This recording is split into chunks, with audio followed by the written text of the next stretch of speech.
Okay, so for those of you who just joined us, welcome. I'm Caroline Cooper, and this webinar is on the 7 keys to staying on your customer's radar to tap into the easy business that's right under your nose.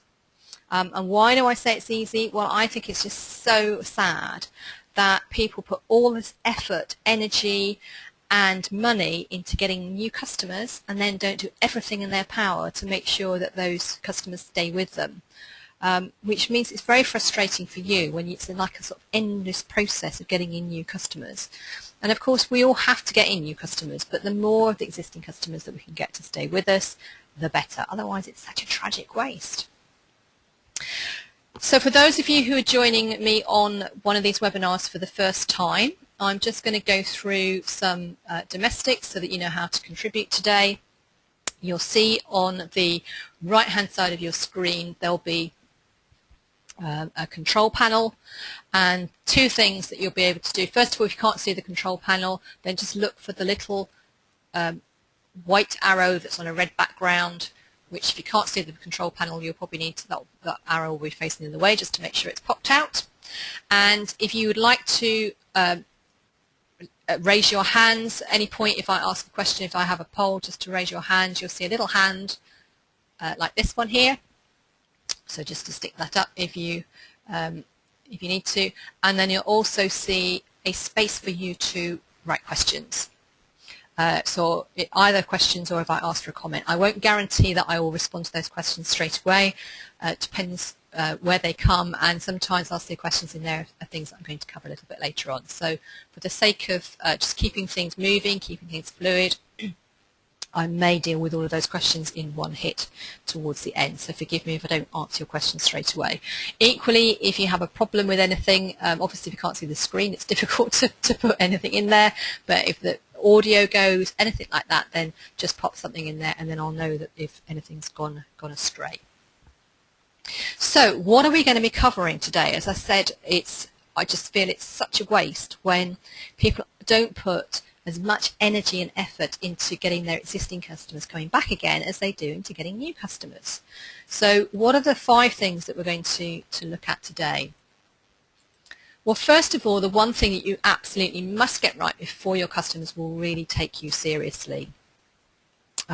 Because if they don't take you seriously, they won't even want to stay, you to stay on their radar. So that's an important starting point. What are the little subtle extras that you can use to convert a lukewarm buyer into a raving fan? Because we want raving fans, even if that particular customer isn't going to be coming back themselves, then the least we want them to do is to be talking positively about you and telling friends, family, and recommending you to others.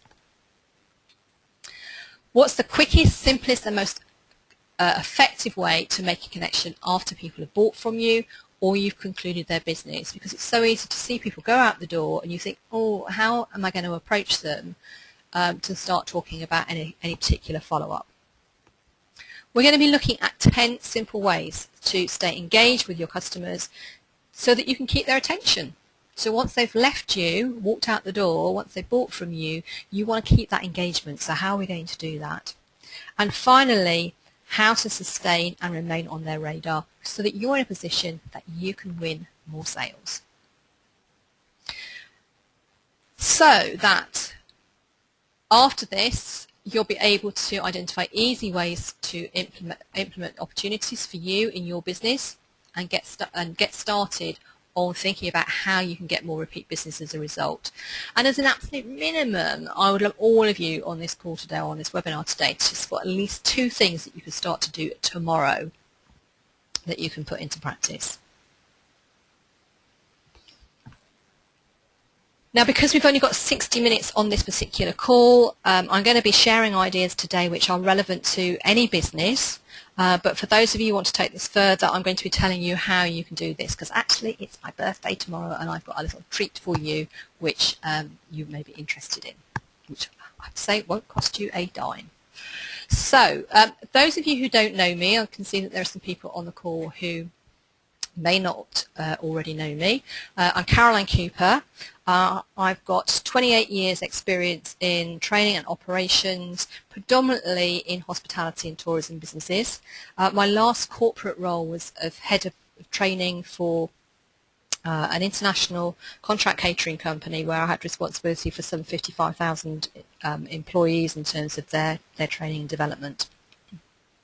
And one thing that that particular business taught me was how important it is to look after your existing business. And we had a very skilled and very competent sales team, and they would put a huge amount of effort into getting new business. But what then happened is that whenever a contract came up went out to tender, it was all sort of hands on deck rather than just sort of clicking away and really fostering the relationship. And there, I mean, there was a relationship, but sometimes we just sort of took our eye off the ball a little bit.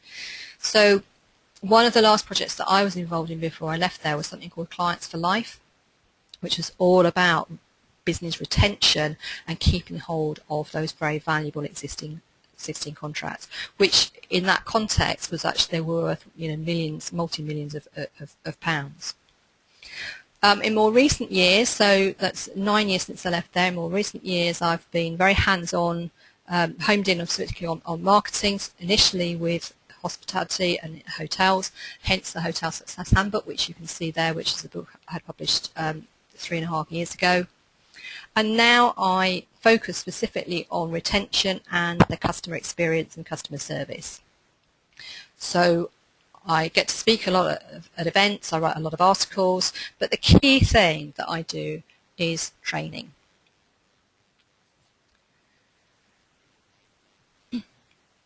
Okay, somebody's come up with a comment that the audio is becoming very static and they're not able to hear anything at this point. Can you just raise your hand if that's happening for anybody else at the moment?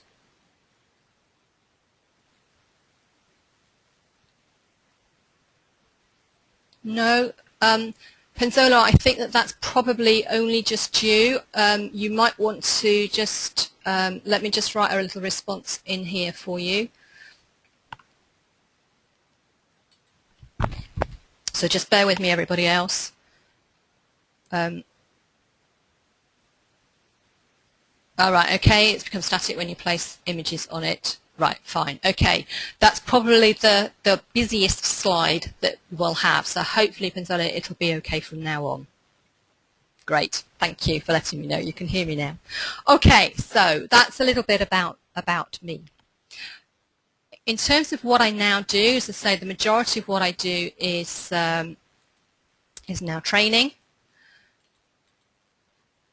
And I believe that there are 7 essential ingredients, and these are the 7 things that I now cover. So the first of these is to love your customers, because I believe that if you don't have that affinity with your customers, it really does show. So just to give a couple of examples of recent clients, there's a hotel that I've been working with where within about 5 minutes of the discussion with the owner of that hotel, he was getting plenty of business, but the trouble was that the type of business he was attracting weren't the type of guests that he wanted, and he was becoming very, very frustrated. So everything we then worked on was focused on who were his ideal guests, and thinking about everything that he did then was to get those people back, and that's now we're starting to reap the benefits of that. Also just working with a printing company where what we're working on there is looking at what are the customer service values, so that those are very clearly defined, which really links in both in terms of loving your customers and giving outstanding experiences, so that everyone in the team knows exactly what's expected of them, and they're then in a position to deliver that. For many businesses, upselling is also a very important aspect, because with my background in hospitality, we're all aware of the sort of McDonald's approach, you know, would you like fries with that? But, you know, joking apart, it is important that we do make our customers aware of what else is available. Because not only does that help us, but quite often it's stuff that the customer may actually have forgotten about, and it's a good prompt for them. So that's an important part of what I do. Acknowledging and anticipating, so this is all about showing your appreciation and leaving the door open for your customers to buy more, and we're going to be touching on that this afternoon. It's also important to leverage the lifetime value of your customers, and this is specifically what we're going to be homing in on today. And then thinking about your team. It's all very well you having a fantastic relationship with your customers, but what happens when you're not there? Everyone in your team needs to have the confidence and the skills and the authority and are empowered to converse with the customers in the same way that you would. So all of those points all encompassed in a lot of the training that I do. And finally, you are a key part of the whole process. So the leadership, the role that you portray is absolutely key in terms of giving people a good experience so that people are prepared to come back. Because if you're the role model and you don't have a good relationship with the customers, then obviously that's going to have a knock-on effect with the team as well.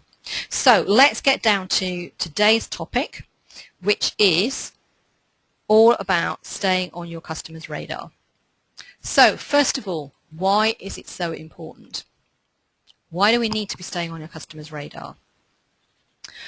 Well, as I said earlier, if we've put all of that effort, that energy into getting new customers through the door, we want to be doing everything to really capitalize on that. And if people have very short memories, so they might walk away from you today, and by the end of the week, they've almost forgotten who you are, unless we're doing something to prevent that from happening.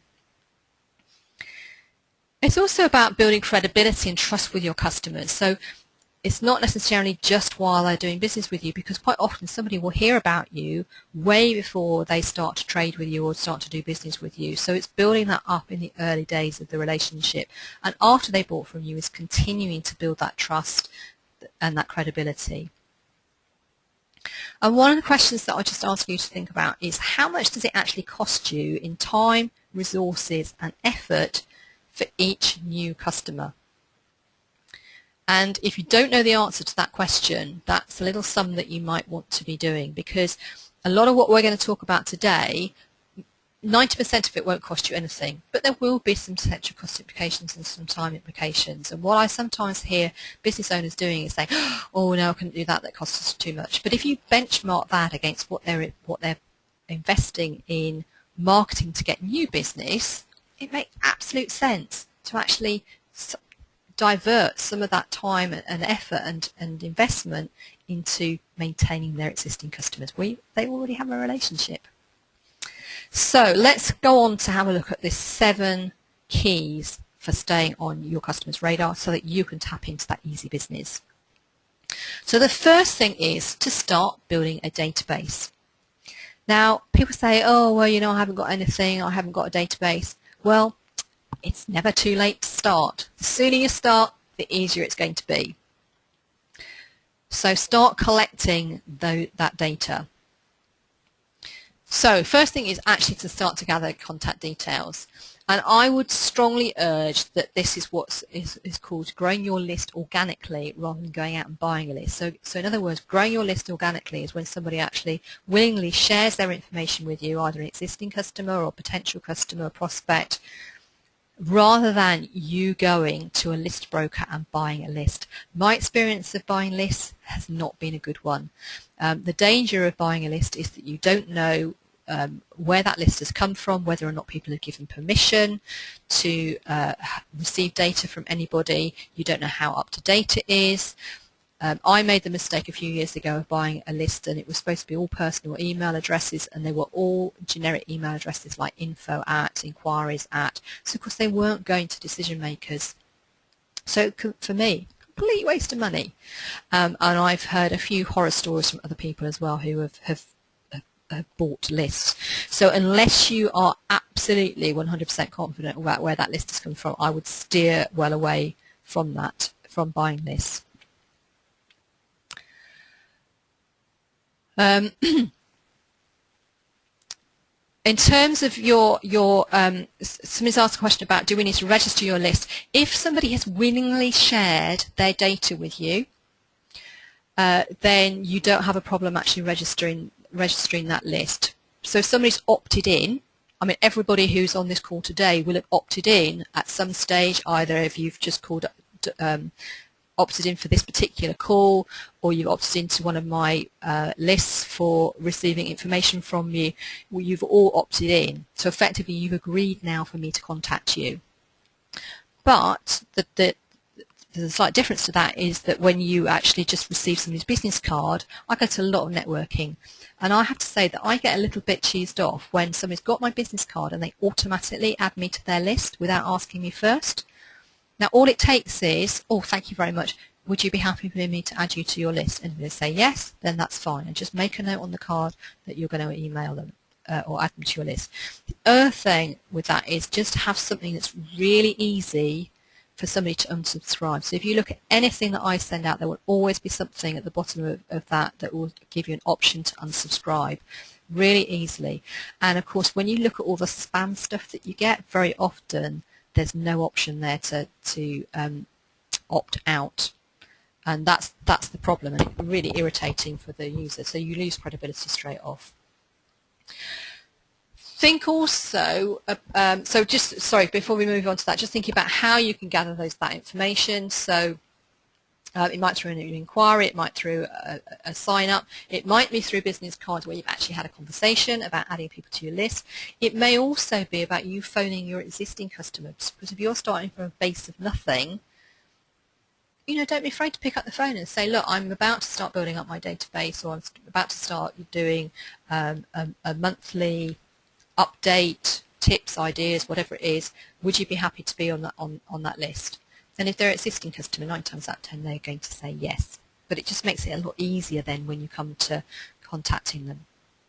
Think about what other information you might need. So, for example, thinking about my background with hospitality, a lot of my older clients would want things like anniversaries, birthdays. By default, they might be getting things like phone number or mobile number to confirm bookings.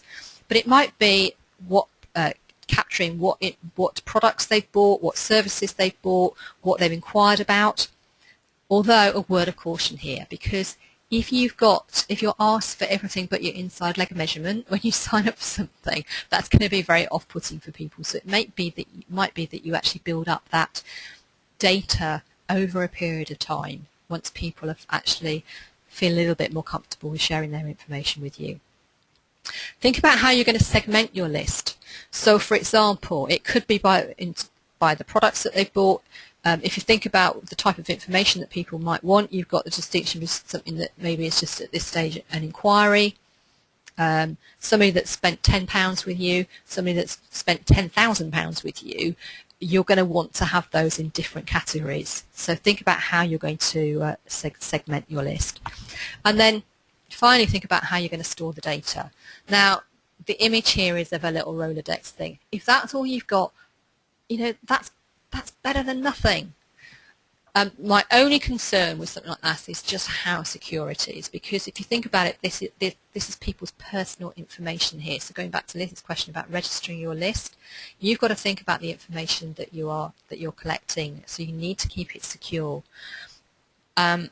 By all means, have it on Excel, but make sure that you've got it maybe password protected so that other people can't access it, or better still, have it in some kind of an online CRM system. And I'm going to talk a little bit more about that later on. But whatever you do, make it easy for people. Don't expect them to go through umpteen hoops to share their details with you, because you'll just put people off. And you want to make it as easy as possible. So that's the first thing, is building your list. And the reason this is so important, these are people that have already effectively raised their hand. They've shown that they are interested in what you do, rather than a bought list where it's a bit like you getting a call at 7 o'clock in the evening when you just got home and somebody trying to sell you double glazing. It doesn't work. We all know it doesn't work. So why would you want to do it to your customers or prospective customers? But a word of warning. People need an incentive to part with their details. Saying, do you want to be on my newsletter? I don't know about you, but the idea of somebody's newsletter doesn't really do a huge amount for me to encourage me to part with my details. So, maybe it's a competition, maybe it's some discount, maybe it's something that makes it exclusive, maybe it's something that's scarcity, or maybe it's just to share information, the same way that we're doing today. But it needs to be something that will entice people. Otherwise, people won't bother. And if you can do it for them, even better. So, for example, if you say to somebody, well, would you like to be on my list? And they say yes, don't expect them then to go to your website to sign up. Say, well, would you like me to actually add you? Because the chances are when people get back to the office or get home, they'll have forgotten all about it. So, again, it's coming back to making it easy. So, there are some tips there on building your database. Once you have captured people's details, the second key is to build trust and credibility.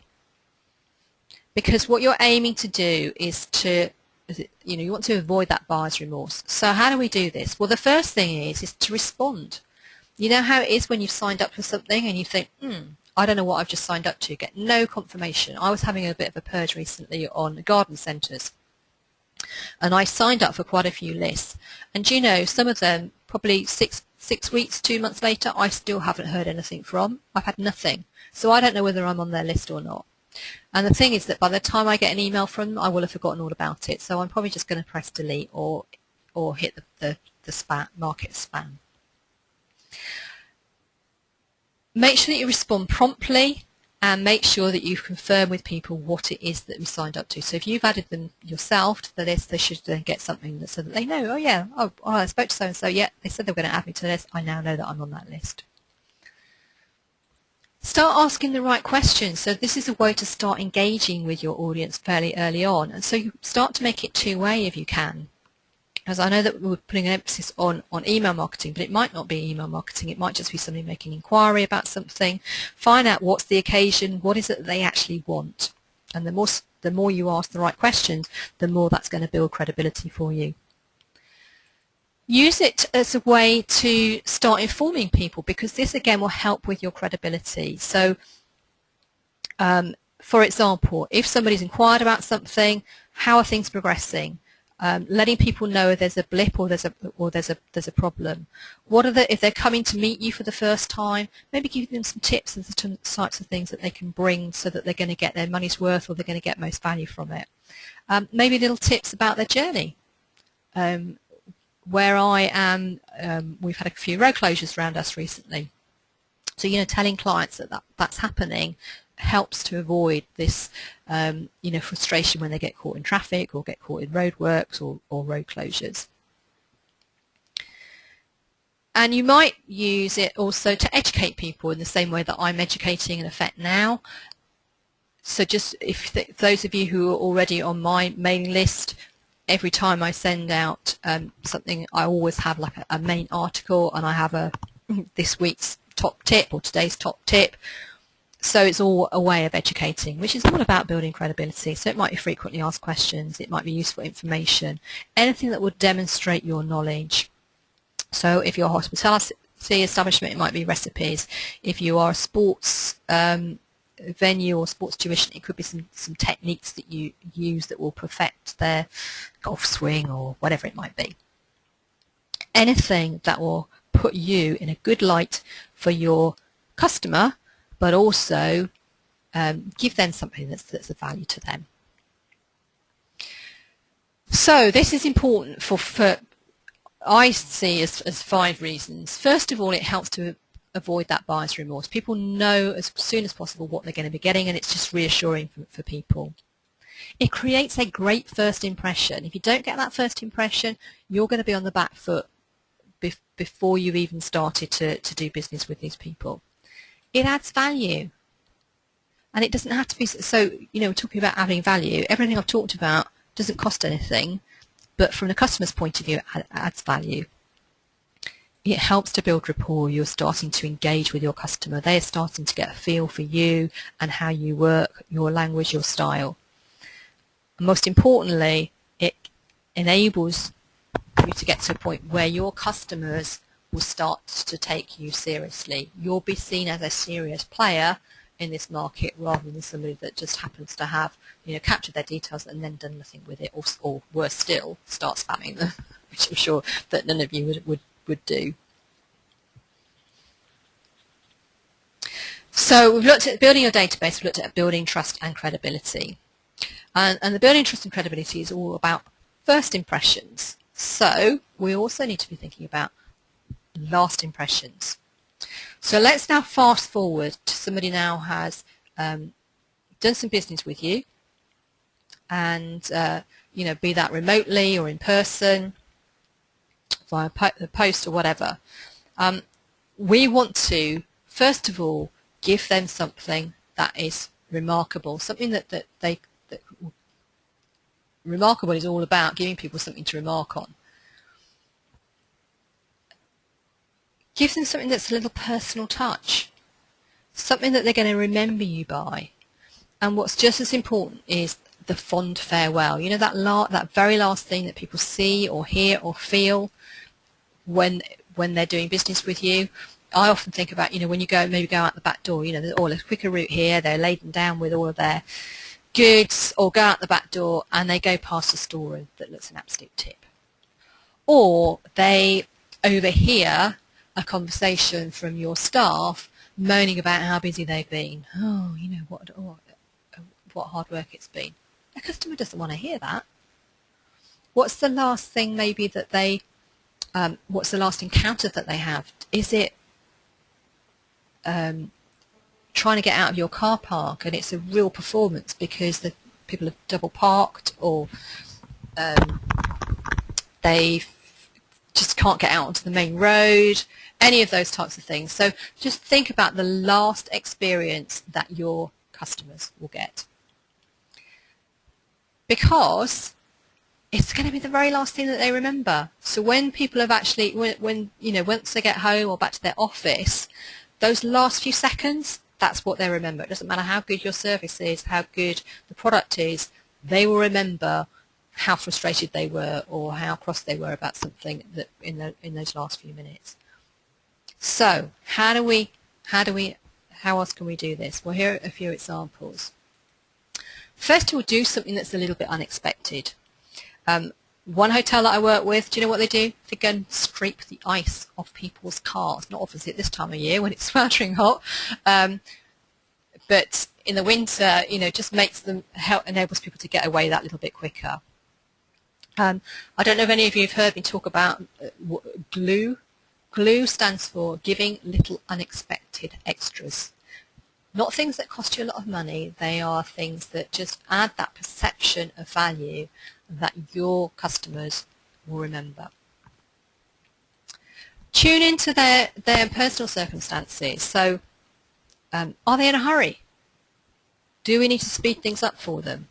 Have they got their children with them? So this time of year, giving the kids a nice lolly, well, never mind the kids, maybe your customers would like a nice cold drink or a lolly or something of that nature. Maybe it's a celebration. So, as I said earlier, tomorrow is my birthday, but hoping that we're going to be going out for lunch. It'd be really nice if people pick up on that type of thing, because it just makes people feel special. And that's what it's all about. Those are the types of things that will get remembered. What about your own personal recommendations? Not what it says in the textbook or in the manual. What you advise or what you recommend on the basis of what that customer has tell you in their particular circumstances. What are your favourites? What are your suggestions? Give your team authority as well to do things that are a little bit beyond what the customer might expect. So they might hear things, see things that are a great opportunity for them, and they think, oh yeah, do you know they mentioned such and such? Let me just go and get that for them.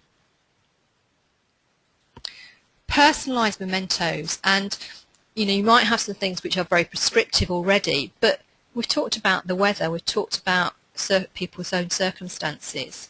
So, scraping the ice off the car is not something you're going to be doing in the summer, but it might be happening in the winter. Or we have a fascination, don't we, with the weather? It's either too hot or it's too wet or whatever. So use that if we've got if it is chucking it down with rain, then giving your customers a branded umbrella or something as they leave, if that's appropriate to do so.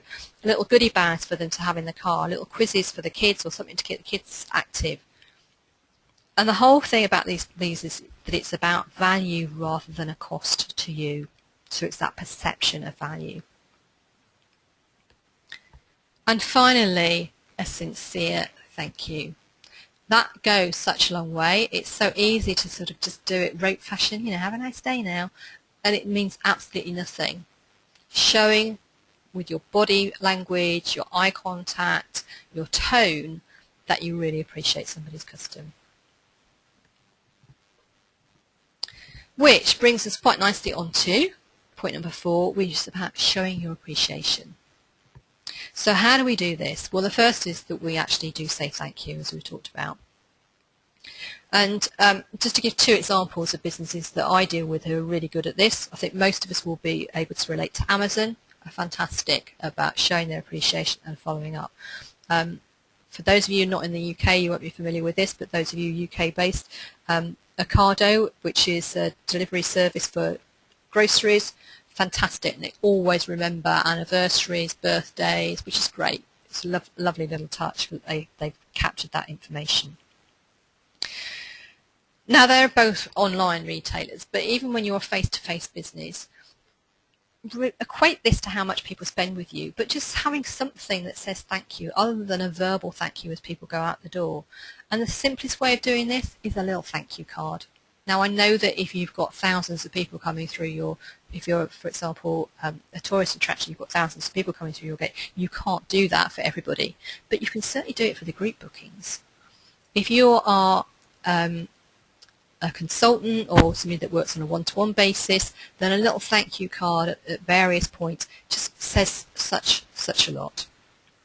I had an example. It wasn't actually so much a thank you note, but it was just, for me, it was just a really nice personal touch. My cat died 2 weeks ago, and I had been having quite a lot of treatment at the vet, so I did phone the vet and let them know what had happened. And a couple of days later, I had a lovely little card that said, how I'd done everything that I could for him and how sorry they were to hear of it. And actually, that for me was it was good timing, because earlier that day, we'd been looking at some kittens and they were telling me about how fantastic their vet was. But now I've had that card, I wouldn't even entertain going to another vet, because that just was so personal. Ask for feedback. Great way to show your appreciation. It shows that you care. It flatters your customers that you're interested in their opinion. And what's just as important for you, if you get that feedback, you're in a position that if it's good feedback, you can then capitalize on that and use that more. And if it's not so good feedback, at least you're in a position to do something about it. So really do take care of that feedback and welcome it with open arms. And finally, think about rewarding loyalty. Now, the example that I always quote here are for example, the insurance companies, that every time that your insurance is up for renewal, your premium goes up. Well, that's crazy. All the deals are for new customers, not for existing customers. And to me, that's all back to front. I think that if you're as an existing customer, you should be rewarded for your loyalty. So what can you be doing? Well, there's for example, upgrades. If it's a service that you're giving, can you give people an upgrade? If it's something like a hotel, can you give them a nicer room? If you have a product and that product is up for renewal, can you give them a higher grade product for the same price that they would have had for the standard product? Because the thing about upgrades is that once they've sampled it, they're far more likely to have that next time. Anyone that's ever been upgraded to business class or first class on a long haul flight, you think, oh, I don't want to go back to economy after that. It does work. Giving people little tasters for things, which I guess is a little bit like the upgrades, but giving people free tasters, and then they know what to have for next time. There's no risk for them. It just takes that risk element away. Giving them exclusivity, like a private members club. And make it sound really enticing, beef it up. It is something that's exclusively for existing customers. So make the most of it. Because if you value their business, you want to let them know this. And this is the easiest way to keep that connection with people after they have already bought from you. That simple thank you note and letting them know what else that they have. So saying thank you, asking for some feedback, and then saying, and by the way, now, we'd like you to join our private members club or whatever it is. So that's effectively all three of those rolled into one. So simple to then keep that connection going. So number 5, engage with your customers. Now you'll see there that I've got sale with a cross through it. This is not about sell, sell, sell. People will very soon get hacked off if all you do is sell. What this is about is, first of all, having a conversation. So not something that's really formal and starchy and stuffy. Having making it sound like a real verbal conversation. And I'm just smiling because I remember just last week I was talking to a potential supplier for me, and we had a chat on Thursday, and I asked him for some quotes on some stuff, and he wrote back, not, dear Mrs. Cooper or dear Caroline, it's, hi Caroline, smashing to see you again on Thursday, and that is just the way that he speaks. So it was just really nice. It came over exactly as he speaks, which was a lovely touch. Think about how you're going to get their attention and how you're going to keep it going. Because we've all been there, haven't we, that we've been on the receiving end of something and we've had 2 or 3 bits of information and then it all fizzles out. Now, they used to say that you need about 7 touches before people will buy. Well, in this online era, it's more like 21 touches. So don't give up at the 2nd or 3rd hurdle. Just keep it going. So let's have a look at some ways that you can actually engage and get people's attention. So first of all, use a variety of media. I've sort of played quite a lot on email marketing, but of course email marketing, everybody's inbox is just getting absolutely bombarded. I don't know about you, but I probably get about 70 or 80 emails a day. So use a variety. Yes, by all means use email, but use social media. Use what I call lumpy mail. So this is where something goes in the letterbox, but it might have something in it that gives that element of intrigue. A lot of charities are very good at this because you'll get a little pen or a coin or something, but you think, oh, what's in here? You want to open it. Something that's handwritten. We talked about handwritten notes. Getting something in print. I write a lot of articles, which means then that it's just, what it does is it reinforces for some of my clients when they see something in print as well, it just reminds them of me. Photos, video, getting things on YouTube, being present at exhibitions, actually meeting with people, just saying, look, I haven't spoken to you for a while, why don't we meet up for a coffee somewhere and just catch up? And that's a nice personal touch if it's appropriate for your clients. Do something that's a little bit different. Make it fun, make it interactive. Have a quiz, a competition, or a poll. One of my clients, she monthly has a news bulletin that goes out, and it's she's actually a printer, so she does print it. Doesn't cost her a huge amount of money to do it.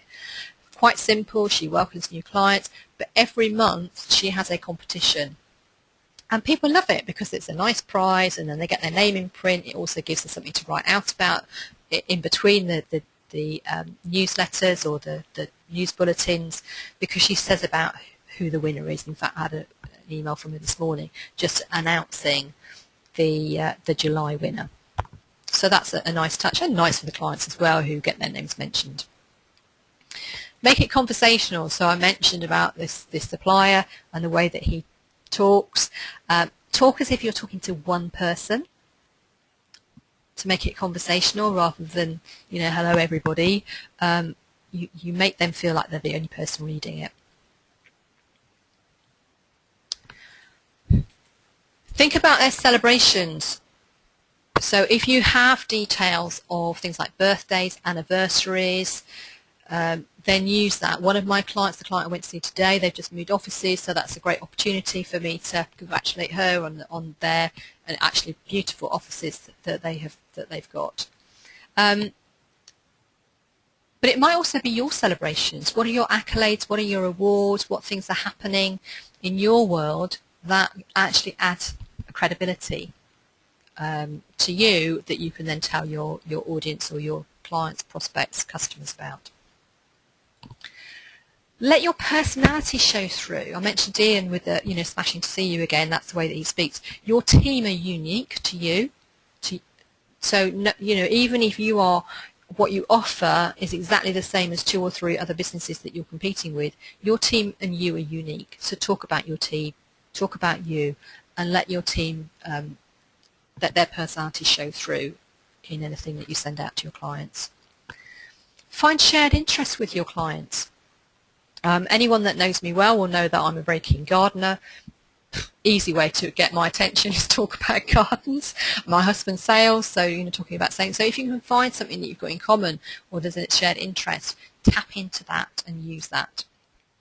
Be a little bit of a local guide. If you are a business where people come to you, what else is there to do? What else is happening in your vicinity that people, if they're coming to spend an hour with you, that they can maybe tack on to, that makes the visit to you worthwhile, or just enhances the whole experience. And that's also something to think about in terms of joint venture partners as well. Doing your bit, so corporate and social responsibility. Coming back to the client again that I was with this morning, they have an award for Sustainable Restaurant Association. They've got 2 stars, so they talk about that. Another of my clients actually has all 3 stars for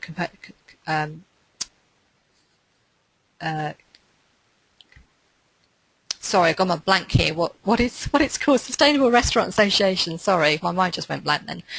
So talking about that, because again, if that's something that is of high importance to your customers and to your clients, it helps to get that connection.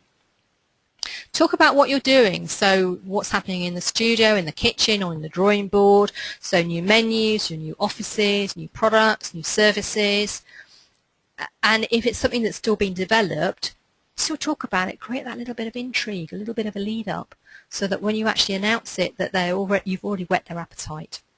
And of course, the good old news, stuff that you've done, where you've been, what you've been up to. So there are 10 ways to engage with your audience. So there's a real sort of cross-section there. So, if you're short of ideas, then, there should be plenty there for you to choose from. So let's just take stock of what we've done so far. We've talked about 5 of the 7 keys. So we've talked about building your list and building an organic list. We've talked about building that trust and credibility, so getting stuff out there very quickly, early on, engaging with your audience. We've talked about creating a lasting impression and thinking about what's the last thing that people are going to remember about you, giving those little unexpected extras, making something that's memorable. We've talked about showing your appreciation and that being a perfect way to make that connection with people after they've already bought from you. And we've talked about the 10 ways to engage your customers. Now, we've obviously been going through things quite quickly today, and I did say that I'd promised to tell you about ways that if you wanted to do a little bit more with me and my little birthday special. For those of you who perhaps don't know me so well, every year I always do something that's an offer for my clients, my birthday. So this year what I'm doing is giving a one-to-one strategy call focusing on how to get going on one free way to wow your customers to bring in more sales for your business. And I've recently been doing some taster sessions on 21 ways to wow your customers. I know there's at least one person on the call today who's actually been on one of those tasters. And also some of you may be here through my 21 ways to wow your customers free guide. And if you don't have that, then if you subscribe to this, I'll send that out automatically. If you haven't had it, by all means, just go to my homepage and you can get a copy of that. So what I'm offering, I've got 9 places. Somebody just suggested I have one place for every year of my age, and I said, no, I'll go bankrupt if I do that. So I'm just offering 9. I've got 9 slots, and in order to, if you'd like one of those 9 slots, then to register for that, then just go to www.waystowow.com www.naturallyloyal.com, and what that will do is that page is redirected automatically to Time Trade, which will be to schedule an appointment. So there are more than nine slots there, because I didn't want to limit the availability that much, but I am will only be doing 9 calls, and it will be going out to everybody on my list tomorrow. So if you want to get ahead of the queue, now's your chance. All right, I'll put that slide up again at the end. So if that's something that you're interested in, it will come up again in a while. Okay, so let's go back to our 7 keys for staying on your customer's radar. We've looked at building your list, building trust and credibility, last impression, show your appreciation, engage with your customers. So the last 2. Number 6, a call to action.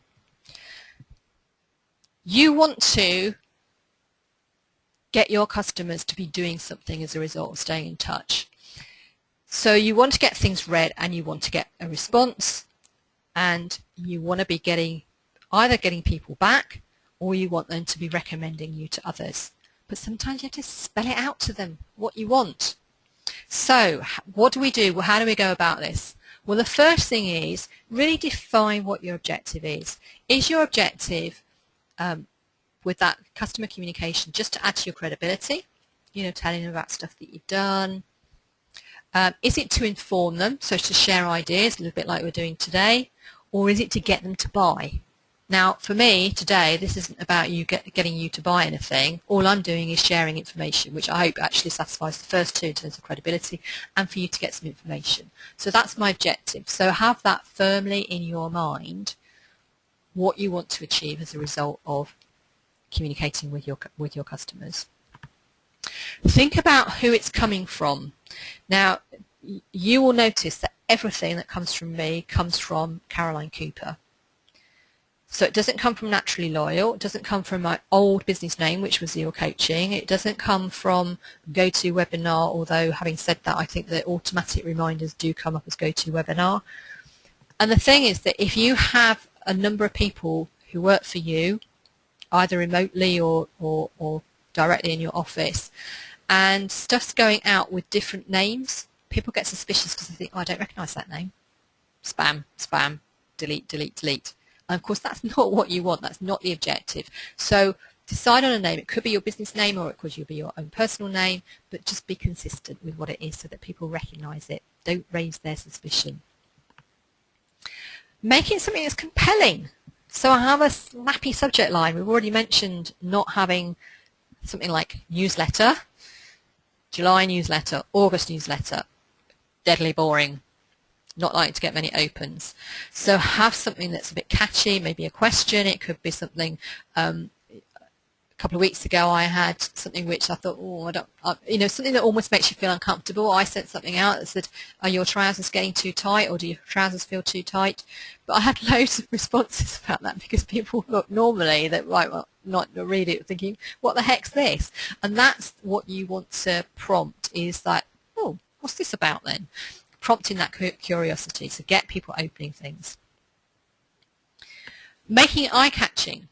So once people have actually, if it is in an email, having something that's not just boring, loads of boring text with nothing in there to engage. Having said that, you need a balance, because if people are opening things on mobile devices, if you've got loads of images and you've got no text behind those images, people won't be able to read anything, and they'll get hacked off with that as well. So you've got to strike that balance.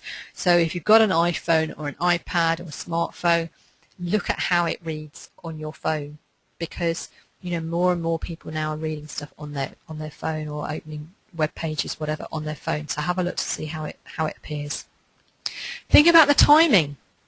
The timing could be, for example, for those of us in the UK, we're just celebrating our first men's single Wimbledon champion for whatever it is, 77 years. So there was plenty of opportunity to be talking about that this morning.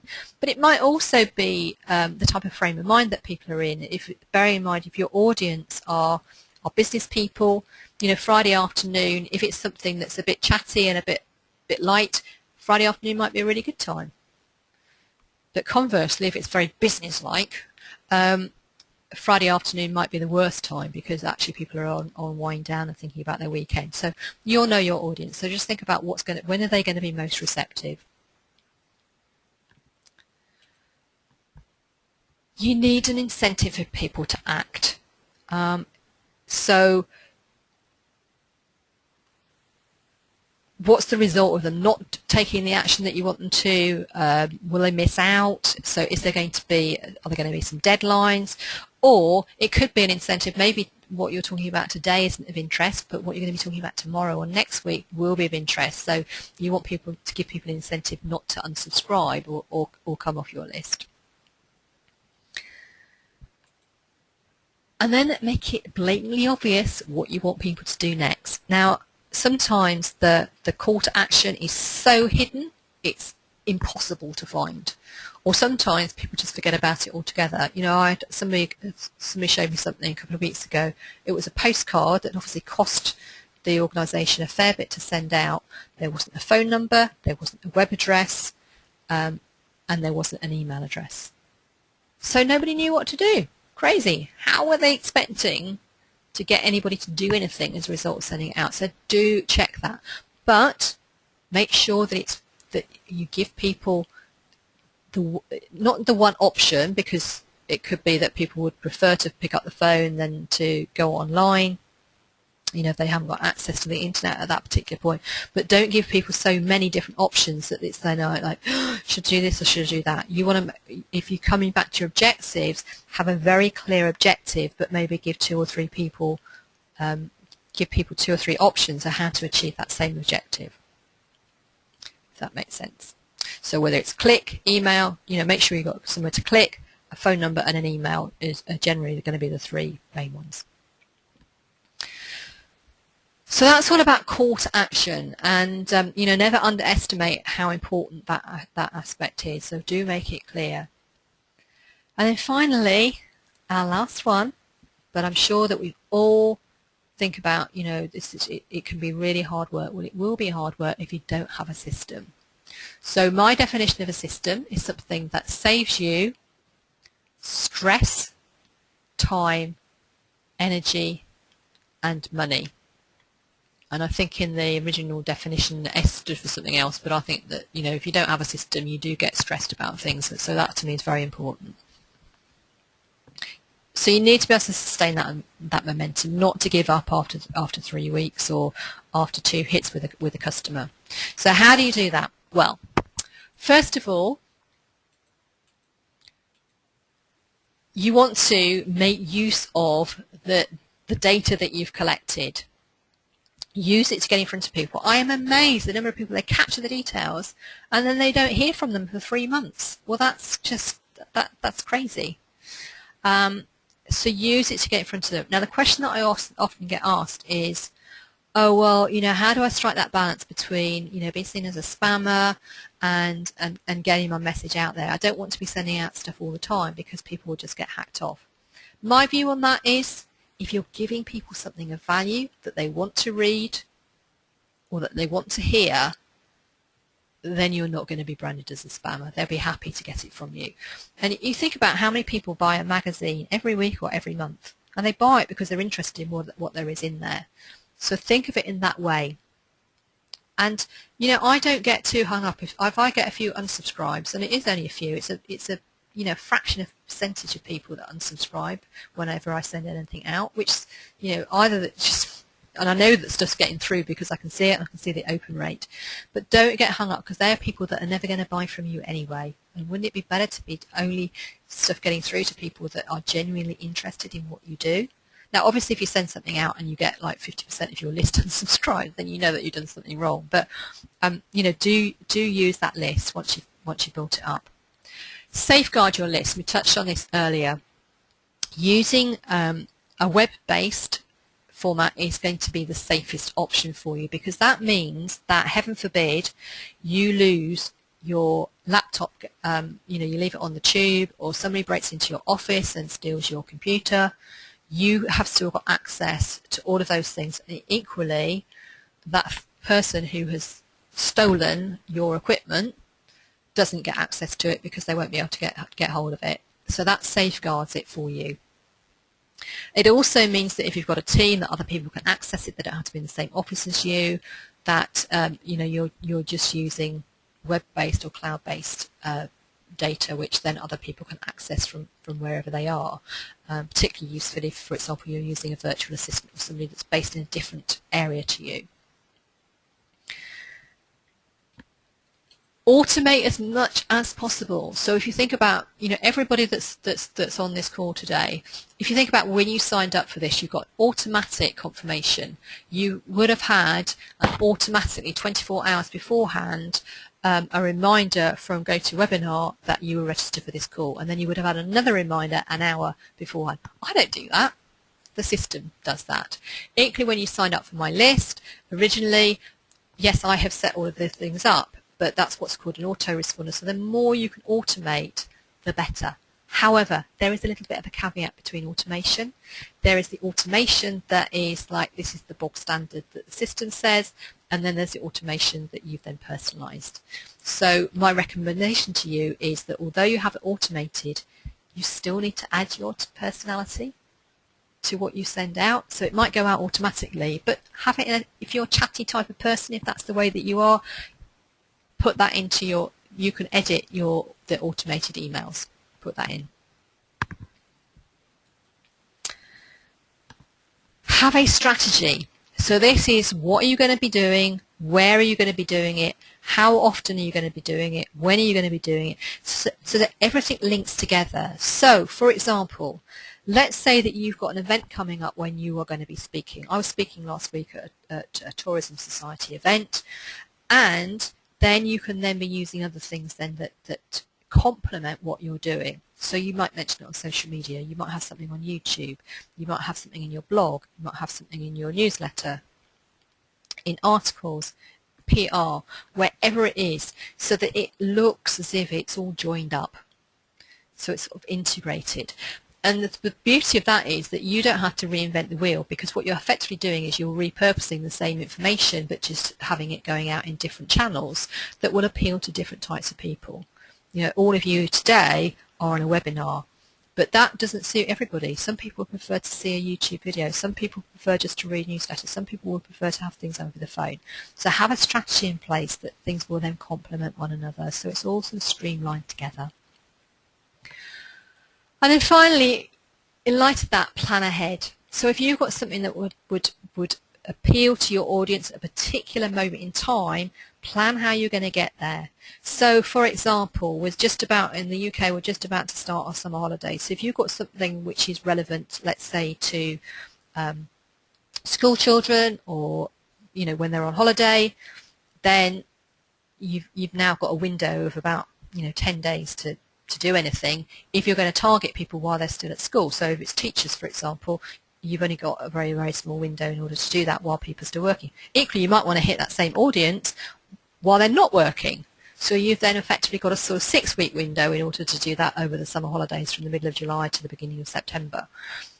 But you'll struggle if you don't have some kind of a master plan and some kind of a master schedule, and think of that in line with your strategy as to what's going to be happening when.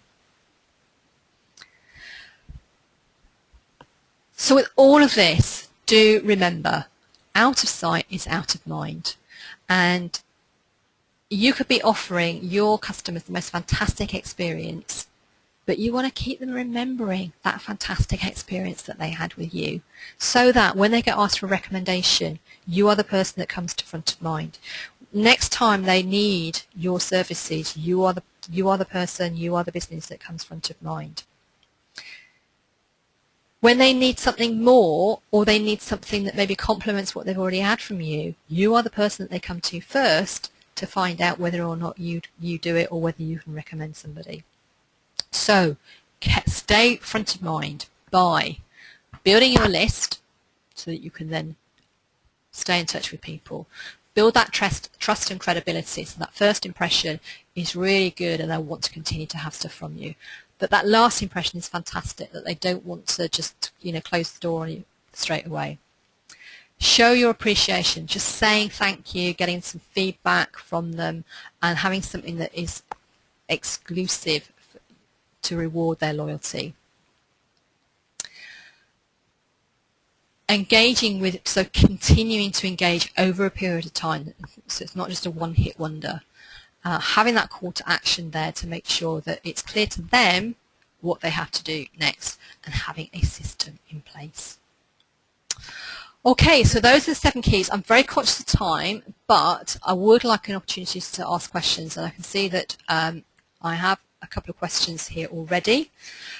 So while I'm just reviewing these, if you've got other questions, if you'd like to just type your questions in the question box. So actually there's one here that I think we've already answered about registering your list somewhere to protect the data. I think I've answered that one for you, Liz, hopefully. Online guest reviews, how many times would you suggest requesting via email before giving up? Judith, I would say that certainly, first of all, I would make a mental note of whether people have had a positive experience if you can, because people have had a good experience, then that's great that you're able to get that. But maybe an online review isn't going to be the best way for them, and what you might want to do before you get to that stage, Judith, is get some verbal feedback. And then what you can then say is, oh, that's fantastic, thank you very much. I'd love it if you'd be happy to put that on, in your case, I guess you're talking about TripAdvisor, and to help, and then send them obviously a link to do that. It is a tricky one, because I know that some people just don't, although they might have a profile, it's you know, setting it up in the first place. They may feel uncomfortable about having their name to something. So whenever you're using anything where it's in the public eye, always double check. So I would be sensitive to that. But what you could do, Judith, is if you're getting frustrated, you know, you'd like to see more of that, just ask them to give you some feedback directly first, and then you've got that. Oh, that's fantastic, thank you, I'd love it if you put that on TripAdvisor, here's the link. I hope that's answered your question. What online database providers, CRMs, do you recommend? Liz, it really depends on how complex you want to get. There is one that is free, which is called MailChimp, where you can have up to 2,000 people on your list, and it's free. There's also Aweber. I'm not sure what Aweber charge at the moment. There is a charge for Aweber, but again, it's essentially is what's referred to as an autoresponder. So you store your database in there. They're not really truly a CRM, because what you can't do is to track all of the information, all of the discussions.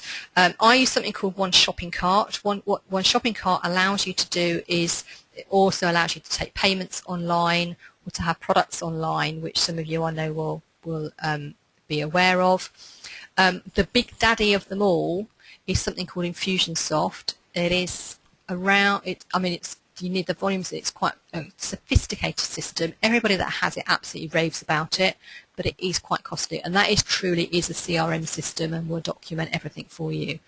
For those of you who are in hospitality, the answer to that question is probably Opera is the sophisticated version, but Opera have now brought out something called Opera Lite, which is aimed at smaller hotels, so it's to do all the booking. And one of the biggest problems, I think, for hotels is that your booking system not integrating with an email autoresponder. Opera does do that, and Opera Lite also does that. So I know that several of you on the line today are from hotels, so that might be something that you want to investigate, Opera Lite. Let me know if you want me to send you some details of that. Okay, any other questions at all? No? Anyway, well, you all know where I am, so if you've got any questions, then do just drop me a line. I will do my best to respond to them. Just like to leave today's call with 2 things. First of all, thinking for you, getting the wheels in motion, and I've just had a request here for sending through Opera Lite, so I'll put that in the follow-up email. If I can get the information, the follow-up email goes out automatically at midnight. I might not be able to find that information by then, but if not, I'll pop that in an email directly to you. So getting them wheels in motion. What's been the useful part for you for today's webinar. And so just give me some feedback of anything that you from today you think, yes, I'm going to do something about that. I'm going to use that. I'm going to put that into practice. So we'd love to hear any feedback.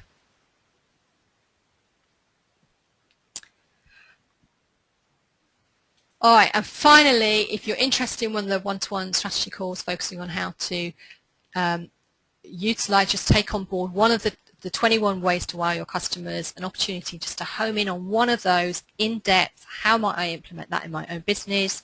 If you'd like to do that, then there is the web address, and I'll put that obviously in the follow-up email, how to register for that if you're interested, and that will be going out to everybody else tomorrow. Okay, well, thank you. I'm not going to read out all of the feedback that I've had on things that you're going to do, but thank you. I always like to know how people are going to implement everything, because, you know, I think that generally, you know, people are very good at taking lots and lots of information and then not doing anything with it. And for me, what is absolutely key, and one of my philosophies in terms of any training that I do, whether it's in this context or with your team, is I want people to do something with it. So that's great when I hear people actually giving me some feedback on the actions that they are going to be putting into practice. So that's all for me. Thank you very much for your attention this afternoon. For those of you who are able to, are now either getting on your way home or maybe even getting out into the sunshine for a little bit of fresh air and sunshine this afternoon. So that's all from me. This is Caroline Cooper. Thanks very much for joining me, and I will speak to you all very soon. Okay, thank you. Bye.